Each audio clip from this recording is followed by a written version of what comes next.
maskin na arita diri sa Glan sa epicenter gid sang linog, but resilient ang mga kababayan ta diri sa Glan. Still makita nimo maskin waay na balay, Bumbo Donald naga pahiyo mangyapon.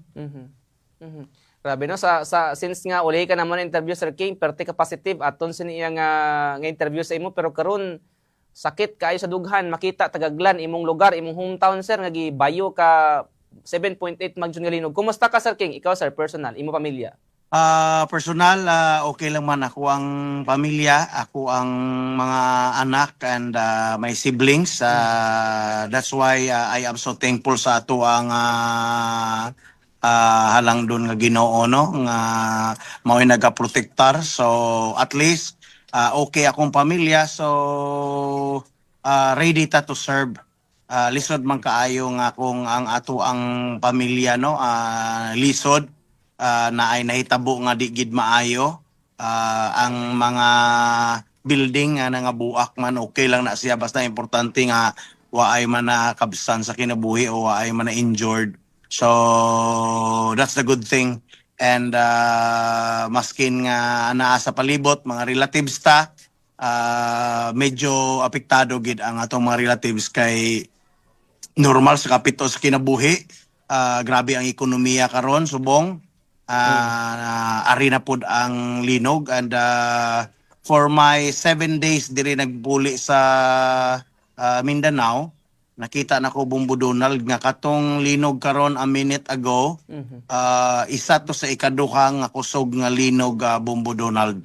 So naka-experience na ta diri lang sa Glan, igingon sa PBOX more than 6,000 aftershocks na may Bumbo Donald. Grabe no. Pero after sang 1 week, may mga aftershocks pitawat yagan, pero magaligad ang main quake Sir King, ang plastada, kumusta ang mga gitabangan na nimo dito sa may quick response na ton, pamilya nga tabangan nimo? Kaya ambal ko na gani, before pa kita naka-interview, ikaw isa ka philanthropist, dugay na sa luwas ka pa sa pungsod, gabulig na kagatabang ka na nga wala ka kinasweldohan sa imong bulsahalin. Kumusta na bulig ta sir sa aton mga constituents, kag kumusta na karon ang kahamtangan? So far, Bumbo Donald, nalipay ko nga kita ang isa sa pinaka una nga action dayon after the local government of Glan, kay partner man tano sa office of the partner ta sa mga volunteers sa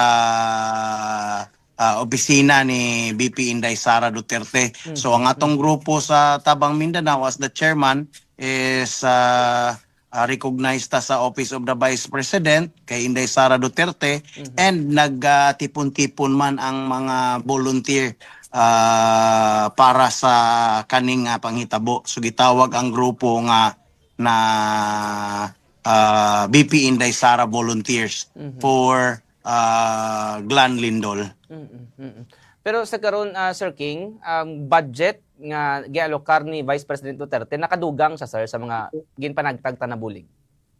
Yes, dako man, but ako ang nahibal-an nga ang ay may ara pagid bulig ang mag-abot pagid sa Glan, I believe by tomorrow or by the next day, sa Office of the Vice President gid siya, hindi sa amo nga mga volunteer. So I think today na sila sa Jensan, and I hope and pray by tomorrow or the next day mag-abot na ang bulig pagyud gikan sa ato ang pinakapalangga nga Vice Presidente Inday Sara Duterte. Sa mga recent information Sir King, daghan pod nagahambal nga nagaus-us ang tubig sa inyong lugar sir, sa coastal area, kay balan ko coastal area inyong lugar. Kumusta sir ang sitwasyon kasamtangan sa lugar ninyo? Ang sitwasyon diri sa mo kay coastal area, medyo dako ang mudagan siya, og ang giingon nila mudagan og 200 meters gikan sa normal na sa una before nagkaroon og linog. Ang lowest tide zone moabot siya karon og 200 meters pabalik sa sa dagat nga wala na gid tubig. Uy. So, and as reported sa isa ka barangay official sa San Jose, si Kagawad Irish, nga baho na gid ang palibot kay normal na nga matay na ang mga corals and namatay na ang mga sea clam, ang mga normal mga kugita nga nasa ilalom and many sea creatures nga mga nangamatay and isa sa apektado pagid mga nagapamino sa Bombo Radyo is ang mga mangingisda. Kay layo naman sa ilaha, paano nila mabaktas ang 200 meters? Hadlok pa sila nga magbalik ang tubig, ang tsunami alert, hadlok pa sila sa kusog nga linog, then layo pagid baktason ang ilahang bangka o Correct, nauni mo 200 meters away from the lowest tide before the earthquake Bombo Donald. So nadungagan pagid ang ilang panginabuhi, so the more sila karon nga naging dependent sang mga bulig sang aton nga mga amigo sa mga kabanwa man nato nga nagatabang man nagabulig man diri sa Glan. So that's the update within the coastal area. May ara man mga coastal area pod zone sa Sarangani Bay nga medyo nagtaas ang ilahang tubig. Hindi siya normal nga ato nga taas. So medyo mo nagitawag ang new normal na sa bilog nga Sarangani Bay kag sa Celebes Sea. Sa isa ka pamangkot, Sir King, enough ba ang bulig nga na dawat karon sa mga pumuluyo sa Sarangani? Nagikan sa LGU. With regards sa pagbulig man, the LGU nag-try man sila sa ilahang best. Pero I believe gihambal ganin nila na kung waay ang bulig sa mga private sector, sa mga NGOs, medyo lisod ang challenge gid kay pila laman kabuok tao sa LGU, pila laman kabuok tao sa barangay. Kung waay bulig sa mga vlogger, sus ko, grabe ang mga vlogger. I want to thank, hindi ko kayo maisa-isa, but I believe maliit lang ang 100 million na nakita ko na ni-donate ng mga ordinaryong maliliit na mga vloggers. And they shared their blessing to the people of Glan. Sa eskwelahan nga aspeto, Sir King, balik sa normal ba ang Sarangani Subong? Donald? Pagabot sa eskwelahan, tulunghaan sa ato ang area, balik na ba sa normal ang klase, trabaho sa Kapitolyo ug City Hall naton, sir? So far, naamang ko sa atubangan sa Glan School of Arts and Trade sa Glan, mao man ni ang ato ang command center. Nakita na to nga close pagid ang mga eskwelahan, ang hospital nato sa Glan na grabe ang devastation sang linog. Ang mga pasyente ari nagay na extend na diri sa eskwelahan and damo nga mga school building ang bumagsak. And nag-check pa ang mga authorities nato sa credibility and strength ng mga building kung pwede pa bang safe pa ba gamiton sa mga bata. Labi na that the aftershocks there are multiple aftershocks every day, every hour that is happening dito sa Glan Sarangani, Bombo Donald. Klaro gid, Sir King, no? Kaluoy kag bati ko, Sir King, magluwas sa pagtayo og linog, may mga pag-ulan, pagbaha rapuda nga problema na pud karon sa Sarangani. Yes, actually gusto ko manawagan karon kay normal 3 days na nag-ulan kusog ang Glan. I am very worried kay ang mga palibot mga kabukiran naglandslide gani siya kay nagbagsak ang iyahang mga dagko nga dili lang gid landslide Bombo Donald para nako mountain slide na gid Bombo Donald kay Agoy. tibok bukid Bombo Donald bubagsak Bombo Donald kaya lisod kaayo imagine nimo nga lisod na sudlon didto and lisod na sila abton sa food and water and karon Bombo Donald kung makita nimo sa ako ang Facebook Agarwood King Bellimac Philippines na hindi na ko naga-campaign karon kag food kag mga tubig kung dili nagapangita ko sang mga rescuer sa bilog Mindanao kung kaya bilog na Pilipinas kay daghan ang naga-report diri sa ato ang nga command center Bumbunodal ganina gin ako na interview nga pamilya na nga islag bulig sa tuwa kay ang iyang manghod 7 days na nga wala pagid na kutkot. Uy. So kaya ako nakita nga dili kaya sa LGU bubudunal nga ang kuno nila tanan ang responsibility. That's why last night we made a courtesy visit sa mayor sa Glan nga nananghid ta sa iyahang natay mga bisita nga muabot nga mga rescuer na mga donor nga maghatag og tabang para sa mga heavy equipment nga gamiton ta and start ganinang buntag Bumbudonald na nawagan ko og mga rescuer damo ang nagpakita sa ang ilahang support but balaan man nato Bumbudonald no ordinaryo lang ta nga tao so sila pod ordinaryo lang pod nga tao so kung sila ang muanhi diri Bumbudonald sa Glan waay na sila kinanglan sila og transportation allowance food allowance and would say things na ilaha pod nga kinanglan personal labi na gid tong isa ka nag-request nako. I just want to thank sino yun siya si Mr. Ang tag-iya sa Iro nga pinaka the best daw ni siya nga rescue dog si Miyuki.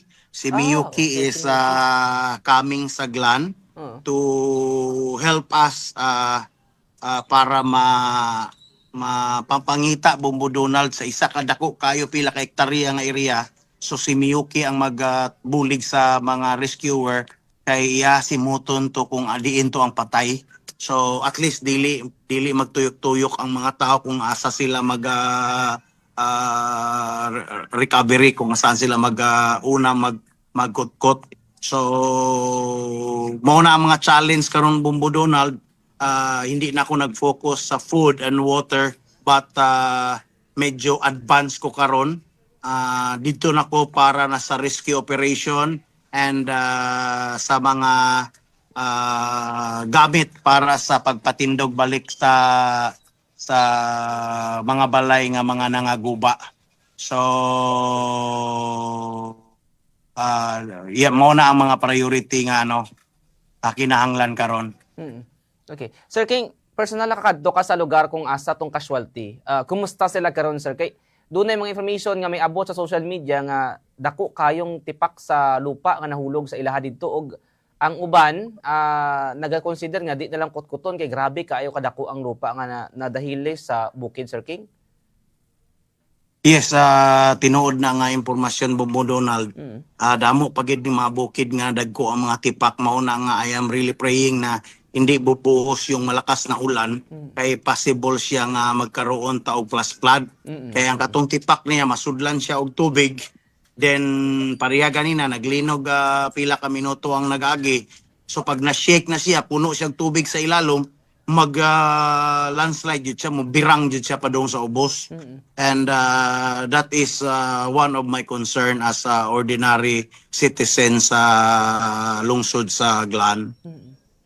Pero nakapaabot pa kam kabulig sir og si Vice President Duterte sa bulig sa itong namatayan din sa Sarangani sir. Kumusta sir? I'm sorry? Oo. Nakapaabot pa kitag bulig halin kay Vice President Duterte og sa inyo pod nga team ang Tabang Mindanao sa pamilya sa itong napatyan. Kag kumusta ang ilang pamilya karon sir?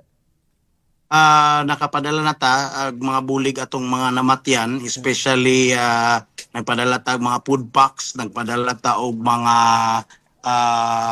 bugas and water and katong ganina na nagduol sa tuwa for katong mga for recovery pa nga nagakutkot sang mga landslide para i-recover ang body ng ilaha nga pamilya gipadala na tog bugas. So gihambala na to siya nga 15 kilos ang ipadala nato kay medyo bugat man, wa siya nag-expect nga tagaan na to siya bugas, no. So ang nahitabo is gingnan ako siya, hambala na ko siya, just bumalik ka lang diri sa kuan sa ato nga food distribution zone sa command center para magdala ka og daghan pa nga pagkaon para sa mga nagabulig og kutkot dito sa Yuta, Bumbo Donald. So 2 days yesterday naka-serve na ta Bumbo Donald og almost 2,000 na individual and family sa mga food pack, and more than 3,000 hot meals na ang ato ang na hatag serve sa ato ang mga kababayan Bumbo Donald. Klaro gid, Sir King. Second to last question, sir. Kumusta ang dalan sa karon? Kay bati nako daghan mga major infrastructure din nga na buka pod sa linog. Ang dalan, medyo nag-okay na ang dalan sa Mentoro highways. Mo na itong gitawag nga National or Maharlika Road. So Maharlika Road connects Jensan, Glan, up to Davao Occidental, Jose Abad Santos. So naagya po yung mga landslide kay naaman ta sa Clip Bumbo Donald, naaman ta sa kilid sang coastal. So di jud mabantayan nga naagyud maghulog ang mga rock falling and normal mga kahoy nga matumba because hindi na stable ang mga lupa, but passable karon Bumbo Donald kung naa may mga bulig nga gusto magtabang, but ang mga road papasok Bumbo Donald mao nang gitawag na tong municipal road or barangay road, di patanan passable Bumbo Donald, matawag nako nga less than 50% pa ang masudlan kung ato ang i-calculate nga magsulod siya until sa pinaka-parplang barangay Bumbo Donald. Last question, Sir King. Anong bulig ang kinahanglan nimo sa mga nagatutok sa Facebook Live naton nga mati sa radyo? Asa nila kakontakon if ever doon na sila may ihatag nga ligwa sa imong bulig, o ano pod panawagan mo, sir, sa mga gusto mo rescue din na sa inyong lugar, Sir King? Yes, una sa tanan, magpasalamat ko sa Bumbo Radio Philippines, especially sa Bumbo Radio Coronadal. Kay gitigaan ko ninyong chance karon nga manawagan para sa ato ang mga kaigsuonan, labi na gyud dinha sa Banuas sa South Cotabato. Ako sa una ang nagatabang during pandemic. Correct. Subong ako na ang mangayog bulig ninyo. So sakit pamalandungon kay ako pagid nga banuwagid ang Glan, and taga-Glan gid ko. I am asking your help na kung gusto ninyo magbulig, pwede ninyo nga ibutang ninyo dinha sa magrequesta kung musugot ang Bumbo Radio Coronadal office nga para sa Glan, ibutang ninyo dinha tanan para sa Tabang Mindanao. Then magpadala kog salakyan Bumbo Donald para kuhaon dinha Bumbo Donald sa Bumbo Radio Coronadal, tapos para ma-deliver diri sa Glan. So we still need trapal. We need mga plywood, semento, lansang, and gipangayo karon sa mga bakwit Bumbo Donald sa kilid sa dalan og naa sa mga ilawom sa kalubinan na kinahanglan in town sila og moskitiro or mosquito net. So mao na ang ilahang gikinahanglan na Bumbo Donald, and normal, importante gyapon ang pagkaon and ang mga tubig. And you can reach me, add me, Agarwood King Belimac, and you can send help kung padulong mo diri sa Glan. Pangitaon lang ninyo ang Glan Trade School. Ang gate ana niya naa dinha ang atuang distribution food zone and our command center. And yes, nanawagan ko, I'll give it the opportunity nga manawagan ko sa tanan nga mga LGU nga naay mga rescue experienced and certified team outside sa LGU Saglan as the chairman of Tabang Mindanao since 2020. Nakinahanglan jud ko sa inyong bulig. Anhi mo dinhi sa ato ang rescue tent naa sa Glan School of Arts and Trade atubangan sa trade school sa Glan. You are always welcome nga mag-anhi dinhi. The food will be provided gikan sa ato personal Bumbo Donald sa mga rescuer and mangita ta og place nga naa sila matulgan nga safety kag comfortable man Bumbo Donald. Kabalo man ta puro ta volunteer no, but mo na akong ma-assure food, transportation and the accommodation Bumbo Donald. So once again, I am very thankful sa Bumbo Radio Philippines, especially sa management sang Bumbo Radio Coronadal, and to you, Bumbo Donald Pitogo. Dugay na kita nagkuyog Bumbo Donald. Alin pa sa COVID-19 hantod karon sir, disaster na pod ang atubangon. Sige, tabang-tabang lang pod ta, Sir King. Oo. Oo, ayo Sir So, King. Oo, makik-angot kami yes, later on, sir. Oo. Yes, Go ahead. God bless you and to God be the glory and mabuhay Bumbo Radio Coronadal.